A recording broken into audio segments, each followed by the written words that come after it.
हम अक्सर human history की बात करते हैं, पर क्या आप जानते हैं हमारे अर्थ की भी अपनी हिस्ट्री है। क्योंकि आज हमें अर्थ पर जितने भी लैंडफॉर्म्स दिखाई देते हैं वो टाइम के साथ इवॉल्व हुए हैं। हमारे अर्थ अप्रोक्सीमेटली 460 मिलियन ईयर्स ओल्ड है। इतने सालों में हमारे अर्थ पर बहुत से चेंजेस आए हैं और अर्थ पर हुए इन चेंजेस का रीजन है एंडोजेनिक और एक्सोजेनिक फोर्सेस। आपने टेक्टोनिक प्लेट्स के बारे में जरूर पढ़ा होगा। इन प्लेट्स की मूवमेंट की वजह से हमारे अर्थ के सरफेस पर बहुत से चेंजेस देखने को मिलते हैं, जैसे कि इंडियन प्लेट जो आज एशिया का पार्ट है, पर हमेशा से ऐसा नहीं था। वो कभी ऑस्ट्रेलियन प्लेट का पार्ट हुआ करती थी। Million years ago Indian plate Australian plate से टूटकर अलग हो जाती है। टूटने के बाद Australian plate southern eastern direction की तरफ मूव कर जाती है, जबकि इंडियन प्लेट नॉर्थ डायरेक्शन की तरफ मूव करते हुए यूरेशियन प्लेट से टकराती है। इस टकराव की वजह से फॉर्मेशन हुआ वर्ल्ड के टॉलेस्ट माउंटेन रेंजेस, जिन्हें हम हिमालयास के नाम से जानते हैं। इंडियन प्लेट का नॉर्थवर्ड मूवमेंट आज भी कंटिन्यू है, और अगर आप हिमालयास के ओरिजिन को और डिटेल से जानना चाहते हैं तो आप आई बटन पर दिए गए वीडियो को देख सकते हैं। बट इंडियन प्लेट का नॉर्थवर्ड मूवमेंट के कॉन्सिक्वेंसेस क्या थे, तो यही हम जानेंगे आज के इस वीडियो में।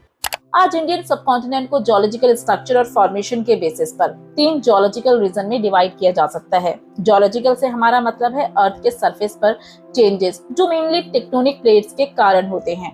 ये फोर्सेस अर्थ के क्रस्ट को फोल्ड या उसे ब्रेक कर देते हैं, जिससे अर्थ के सरफेस पर फॉर्मेशन होता है माउंटेन्स या डीप फॉल्ट्स का। इंडिया के जियोलॉजिकल रीजन को 3 फिजिकल फीचर्स में डिवाइड किया जाता है। Number 1 peninsular block, number 2 the Himalayas and other peninsular mountain, number 3 Indo Ganga Brahmaputra plain. एक एक करके इन्हें थोड़ा डिटेल से जानते हैं। Number 1 the peninsular block. पहले जानते हैं पेनिनसुला किसे कहा जाता है। ऐसा लैंड जो 3 साइड से पानी से कवर हो, जैसे कि इंडिया का साउदर्न पार्ट। इंडिया के इस पूरे पार्ट को पेनिनसुलर ब्लॉक कहा जाता है, जिसके साउथ ईस्ट में बे ऑफ बंगाल, साउथ वेस्ट में अरेबियन सी और साउथ में लाई करता है इंडियन ओशन। अगर बात करें इंडियन पेनिनसुला के एक्सटेंट की, मींस ये कहां तक फैला हुआ है, तो वो कुछ इस तरह है। इसकी नॉर्दर्न बाउंड्री एक इरेगुलर लाइन की तरह है जो रन करती है गुजरात के कच्छ से दिल्ली के नियर अरावली रेंजेस तक। देन ये लाइन यमुना और गंगा के पैरेलल जाते हुए राजमहल हिल से गंगा के डेल्टा तक जाती है। इसके अलावा नॉर्थ ईस्ट में कार्बी एंगलोंग और मेघालय प्लेटू भी पेनिनसुलर ब्लॉक का ही पार्ट हैं।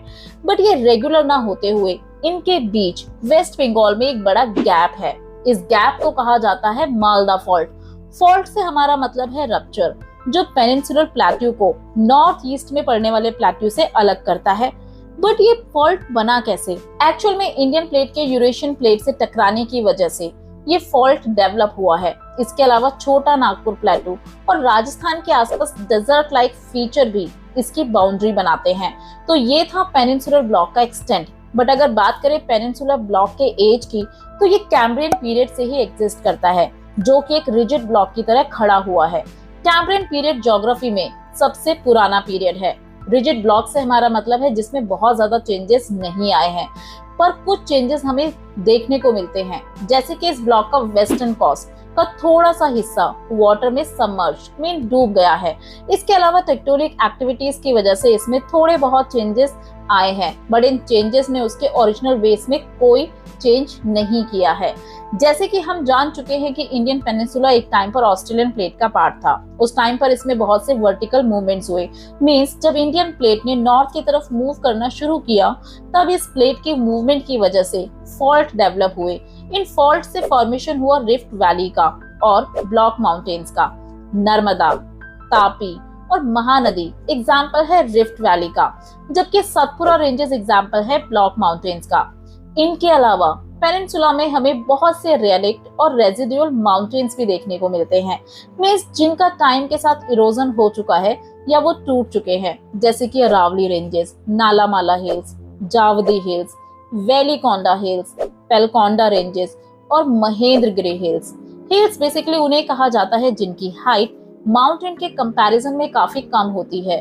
पेनिनसुलर ब्लॉक के बाद दूसरा जियोलॉजिकल डिवीजन है the Himalayas and the other peninsular mountains. Himalayas जो नॉर्दर्न इंडिया का लार्ज पार्ट कवर करते हैं। इनके अलावा माउंटेन्स जो लाई करते हैं पेनिनसुला प्लेट्यू में। इन माउंटेन्स का जियोलॉजिकल स्ट्रक्चर यंग, वीक और फ्लेक्सिबल है। इससे हमारा क्या मतलब है? पहले बात करते हैं इन्हें यंग क्यों कहा जाता है। ये टर्म ज्यादातर हिमालयास के लिए यूज किया जाता है, पर क्यों? एक्चुअल में अगर हम पेनिनसुला ब्लॉक की बात करें तो ये काफी ओल्ड है, रिजिड है और स्टेबल भी है। ये पार्ट कैम्ब्रियन पीरियड से ऑस्ट्रेलियन प्लेट का हिस्सा था, जबकि हिमालयस रेंजेस पहले एग्जिस्ट नहीं किया करती थी। इनका फॉर्मेशन इंडियन प्लेट के यूरेशियन प्लेट के टकराने की वजह से हुआ है। इन दोनों प्लेट्स के टकराव के कारण ही प्लेट्स फोल्ड हो जाती हैं, जिससे जन्म होता है हिमालयास का। ये माउंटेन्स का फॉर्मेशन बाकी माउंटेन्स से बाद में हुआ है और इसीलिए इन्हें यंग कहा जाता है, क्योंकि इन माउंटेन्स का फॉर्मेशन कुछ साल पहले ही हुआ है और इसी वजह से इन रेंजेस के पार्टिकल्स उतने ज्यादा स्ट्रॉन्ग नहीं है। इसके अलावा एंडोजेनिक और एक्सोजेनिक फोर्सेस की वजह से इंडियन प्लेट अभी भी नॉर्थवर्ड मूव कर रही है, जिससे हिमालयस की हाइट बढ़ रही है। बट अर्थक्वेक आने पर इसकी पीक टूटने लगी है और इसीलिए इन्हें यंग, वीक और फ्लेक्सिबल कहा जाता है। इन फोर्सेस की वजह से इन माउंटेन के अंदर फोल्ड, फॉल्ट और थ्रस्ट प्लेन का डेवलपमेंट भी देखने को मिलता है। जब दो सेम डेंसिटी वाली प्लेट्स आपस में टकराती हैं तो वो फोल्ड हो जाती हैं। जब दो प्लेट्स एक दूसरे से दूर जाती हैं तो फॉल्ट का फॉर्मेशन होता है। पर कई बार जब डिफरेंट डेंसिटी वाली प्लेट्स आपस में टकराती हैं तब हैवी प्लेट नीचे और लाइट डेंसिटी वाली प्लेट ऊपर उठ जाती है, जिससे थर्स्ट प्लेन का फॉर्मेशन देखने को मिलता है। अब हम हिमालयस का फॉर्मेशन तो जान चुके हैं। इन हिमालयस के ऊपर फॉर्मेशन हुआ ग्लेशियर्स का और इन ग्लेशियर के मेल्ट होने से ओरिजिन हुआ रिवर्स का, क्योंकि इन माउंटेन के स्लोप काफी ज्यादा ग्रेडेड था, जिस वजह से रिवर्स के तेज फ्लो ने इन माउंटेन्स को डाइसेक्ट मींस काटना शुरू कर दिया, जिससे माउंटेन में अलग अलग तरह के लैंडफॉर्म्स का फॉर्मेशन हुआ, जैसे कि gorges, V shape valley, waterfalls etcetera. India का थर्ड जियोलॉजिकल डिवीजन है Indo Ganga Brahmaputra plain. Plain से हमारा मतलब है समतल मैदान। इन प्लेन्स का फॉर्मेशन हुआ है इंडस, गंगा और ब्रह्मपुत्र द्वारा बहाकर लाए गए सेडिमेंट को डिपॉजिट करने से। पर कैसे? इन प्लेन्स का फॉर्मेशन 64 मिलियन ईयर्स अगो हुआ है। जब इंडियन प्लेट यूरेशियन प्लेट से टकराई तब हिमालयस का फॉर्मेशन तो हुआ, बट ये फॉर्मेशन कई फेजेस में हुआ है, जिससे उनके फॉसिल्स में जियोसिंक्लाइन डिप्रेशन मींस गड्ढा बन गया। अब इस डिप्रेशन को फिल किया उस सेडिमेंट ने जो इंडस, गंगा और ब्रह्मपुत्र बहाकर लाया करती थी। इन रिवर्स के साथ साथ कुछ पेनिनसुला रिवर जैसे कि चंबल, केन, बेतवा के द्वारा भी सेडिमेंट्स को डिपॉजिट कर दिया गया, जिससे ये डिप्रेशन ग्रेजुअली सेडिमेंट से फिल होने लगा। अब इन सेडिमेंट्स ने इस रीजन को काफी ज्यादा फर्टाइल और समतल बना दिया। इस एलुवियल डिपॉजिट की एवरेज डेप्थ थी 1000 to 2000 किलोमीटर। तो हम इंडिया के 3 मेन जियोलॉजिकल रीजन को जान चुके हैं।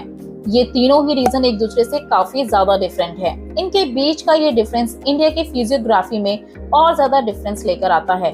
इन डिफरेंसेस के बारे में हम जानेंगे नेक्स्ट वीडियो में। Hope you like this video. For more videos, do like, share and don't forget to subscribe our channel.